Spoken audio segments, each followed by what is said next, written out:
Hello my crafty friends, I'm Leslie and thank you so much for checking out my video at Crafty Cards with Leslie. Today I'll be using a few different Stampin' die sets from Stampin' Up. The main one is this one, Textured Timber, which happens to be on sale at the moment. You can find textured timbers online listed in the Last Chance products. Country flowers for the sentiment, the leaves are from Cheerful Daisies, and the tag is one that will be released in January in Celebrations. It's called Heart Shaped Bundle, which you can actually get for free, which is always a nice bonus when that happens. I needed a few more masculine cards for my stash and I thought this one fits the bill. So let's get started and let's make a card. So Textured Timbers, I really like this one. It's great for backgrounds and a nice sort of focal stamp as well. So yeah, let's get started. Actually, I'll just show you, excuse me, the sets that I've used. As I said, the Cheerful Daisies, and that one is for the little sprigs. This is the new one, the heart shaped, and it comes with the stamps and dies. I'll just open this so you can have a little early sneak peek at this one. It'll be released in January, and as I said, you can get this one for free. So that's always great. And then the sentiment is this one here from Country Flowers. So let me put this on aside and make a little bit more room. I'll keep this in view. Hopefully you can see this. Yep. And let's go ahead and start making the card. So my regular size cards, 4 1/4 by 5 1/2, and I'm just taking a plain piece of white cardstock, and we're going to grunge up this and make it into a nice masculine background. So the colors that I'm going to use for this one, start off with this one, which is an old close to my heart color, Toffee, but the closest one is Crumb Cake, very close actually.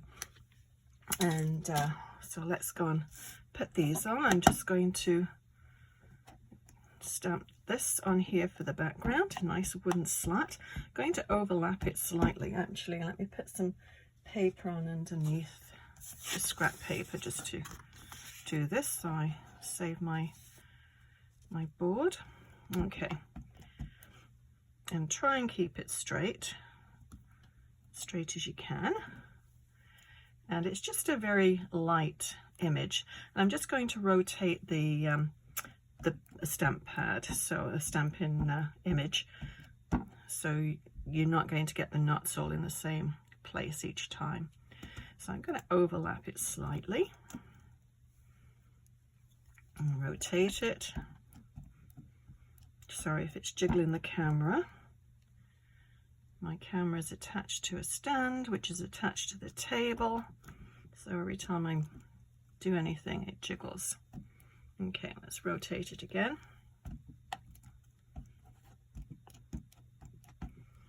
Okay, last one.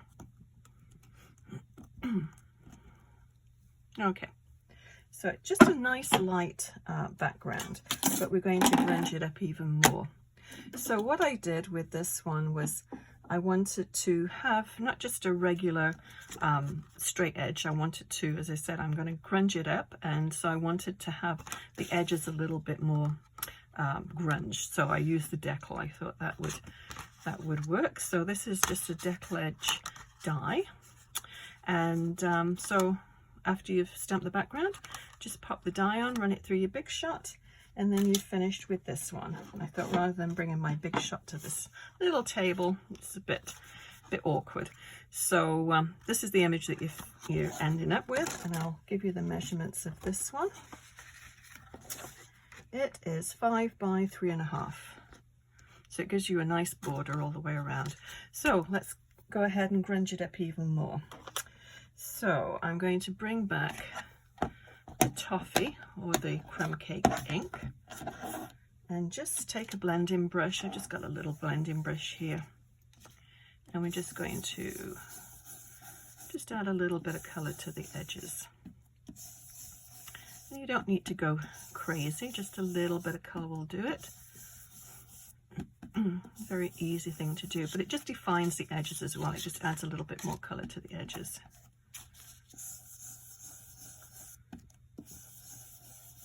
Just grunging it up. You don't want, well, I don't want a white background.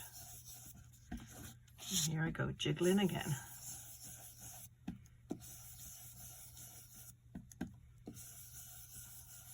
Okay, so that one is the toffee or the crumb cake. And I'm going to add just a little bit of darker color. I'm going to bring in the espresso, which is very close to the early espresso from Stampin' Up. And I'm just going to do the corners with the darker one. I'm going to go all the way around.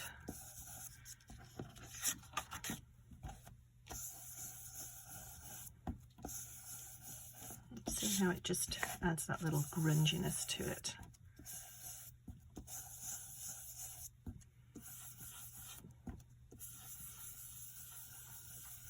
And what adds grunginess to it are splatters and a little bit of dropped ink pad.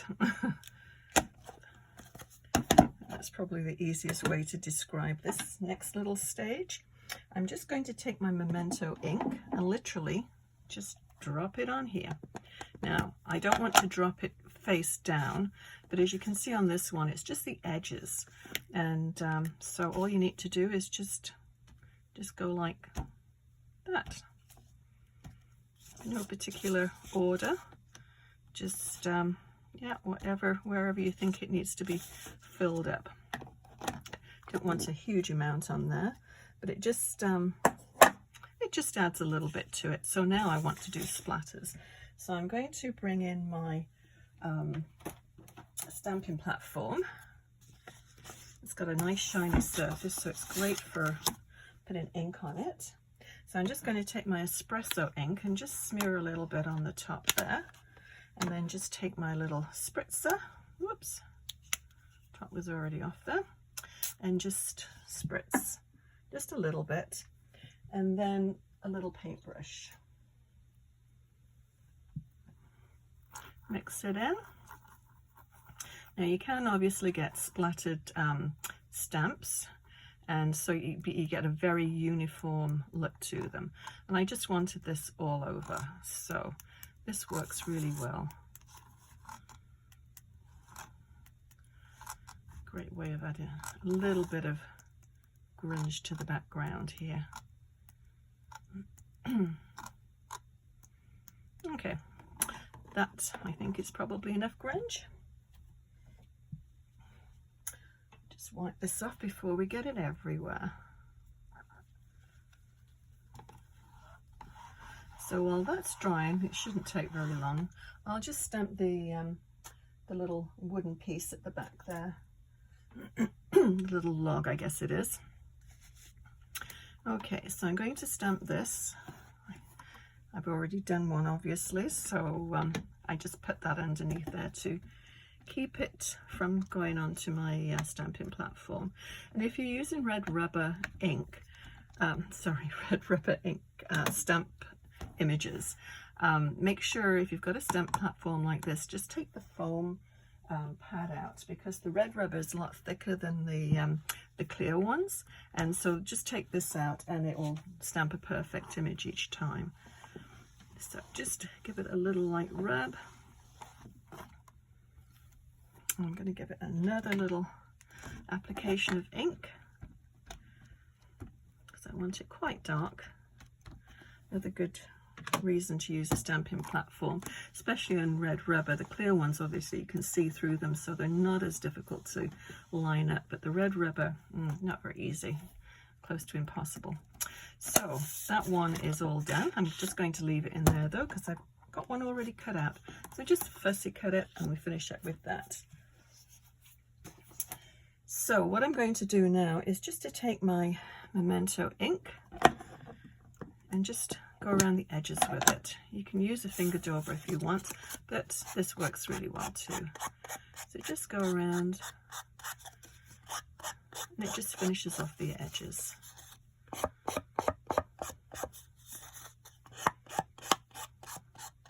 Okay, that's all there is to it.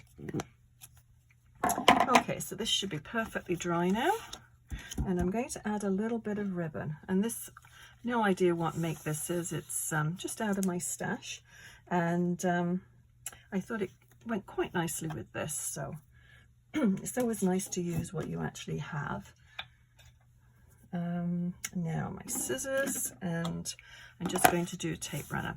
So I had it about an inch in, so I'll just add a little bit of tape runner there. Just fold it down and then bring it down. You can put tape underneath your ribbon if you wish, but by the time everything's stuck down, I don't really think you need to. And we'll just snip it. Okay, I'm going to bring in these. This is a piece of Espresso cardstock, and I've cut out a whole pile of little spriggy leaves here, and we're just going to stick it all together. Very, very quick. Once you've got everything stamped out, it is very, very quick to do. So these are the little tags that I made, and I made these already just because it's very difficult for me to sort of see right over the top of something with this camera and light stuck in my my way. So yeah, so that I just pre-stamped that one. Okay, so I'm going to put this one on with dimensionals, I believe. I think it's nice to just give it that little bit of a lift. Now, my dimensionals. You wouldn't really think I would lose anything on this table because it's very, very small, but I always seem to do. Okay. No idea where I put them. I thought I was fairly organized. Oh, there they are, right behind here. Okay. Let's go ahead and stick these down, and I'm going to put one just over the top of the ribbon, and then that way it will just anchor that down a little bit more. I'll put a couple there.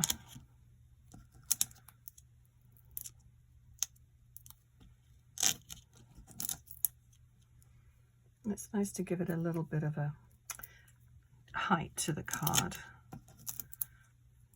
And I'm going to put some as well on my in the log, and we'll see how thick it is then, but I think I'll also put some on the little tag, best friend ever. That's nice, because it could be just a nice little hello card, or it could be one for a birthday. And then I'll just put another one in the middle. Okay, so this is the brown. The Espresso is already cut to a 4 1/4 by 5 1/2.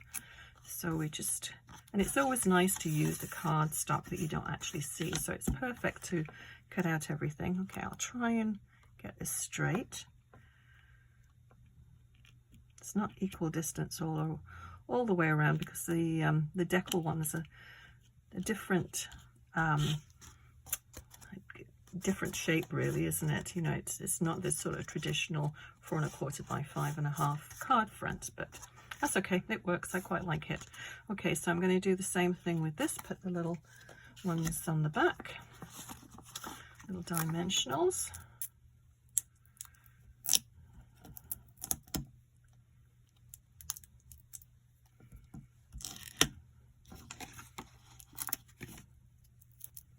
Okay.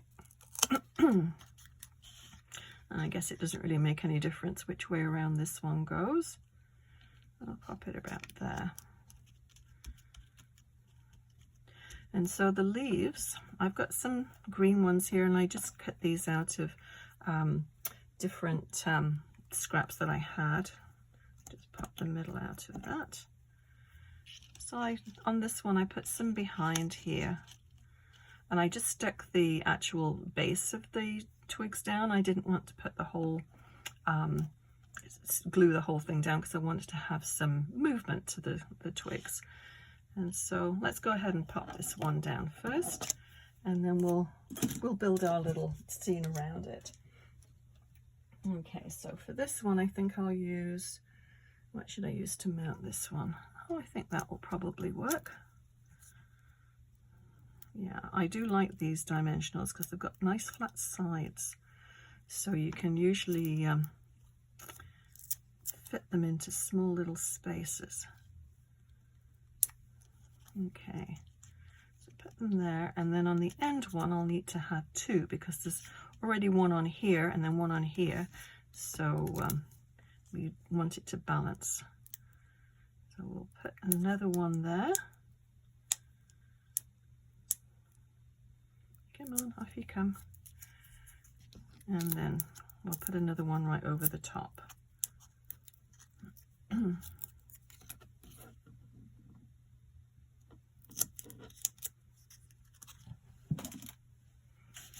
I'll use this.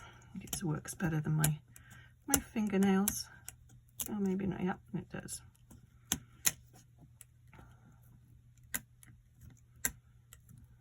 Or maybe not. Okay. Keep saying I'm going to get a take your pick tool, and I haven't done yet, but one of these days I'll surprise everybody. Just straighten that up a bit. Okay. So we need that one over the edge. We'll put that one on there. Just lift this up a minute to see if I can get it straight. There we go. Okay, so let's go ahead and just build our little greenery around that. This is sort of a bronzy color, so I'm just going to pop a little bit of glue on the bottom there.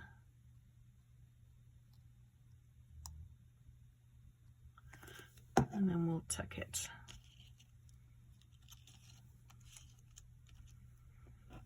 Do a green one. And you can use whatever leaves you have, actually will work with this. Yeah, think about that.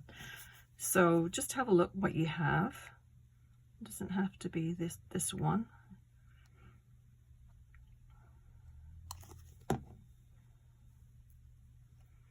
Okay, I'll just pop it in there. And I have one coming down here. I'll use one the same color as the back in.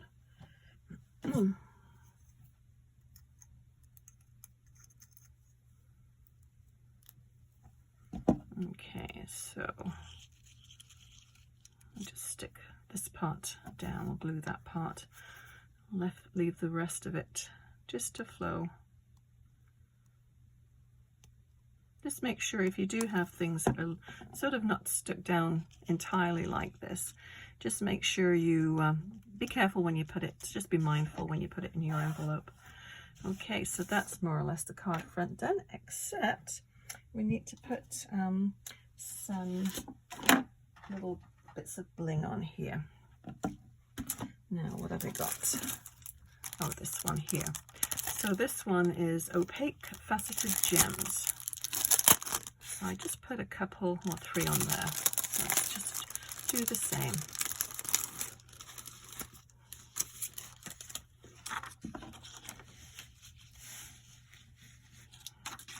Okay, I'll move that over.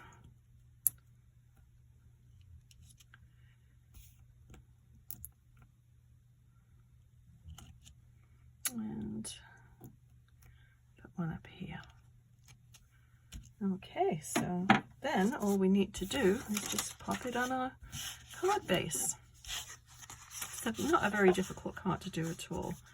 So that might need a little bit of trim, but that's okay. We can do that. I do cut my own cards, so sometimes they're just maybe a 1/16 of an inch off, but enough that you don't want to be able to see the white. So it's easy once you've got your card assembled, excuse me, just to just pop it underneath your paper trimmer and give it a little shave. I just need a little bit off the bottom there. So let me just bring my paper trimmer over and just take that off.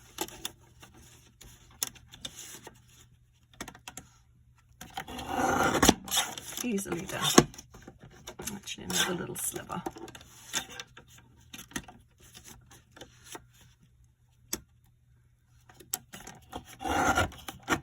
Better. Okay, so that I think is quite a good masculine card.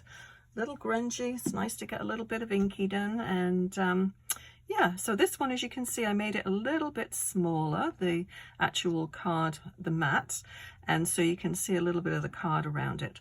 This one is just the matte background is the whole background. So I think both of them actually work. I quite like the look of both of them. So yeah, a couple of more masculine cards to add to my stash. Always need masculine cards. So yeah, I'll list everything that I used below to make this card. And if you enjoyed this video, please give it a thumbs up and consider subscribing.